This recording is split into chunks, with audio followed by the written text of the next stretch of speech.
एक लक्षात घ्या, आमचं रौप्य महोत्सवी वर्ष आहे आणि सुनेत्रा वहिनींसाठी जर राज्यसभेची जागा जर राष्ट्रवादीकडे असेल तर वहिनींना का संधी देऊ नये अशा पद्धतीनं कार्यकर्त्यांनी या ठिकाणी मत मांडलं आणि त्याच्यातून आम्ही तो ठराव केला की वहिनींना पुन्हा एकदा ही संधी आपण प्राप्त करून दिली पाहिजे आणि वहिनींना मंत्री देखील करायला पाहिजे.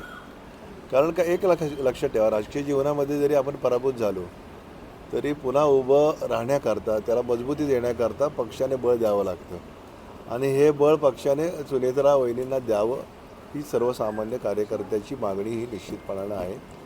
आणि एक लक्षात घ्या, राजकीय जीवनामध्ये जय पराजय ह्या गोष्टी ठरलेल्या असतात. कधी जय होऊ शकतो, कधी पराजय होऊ शकतो.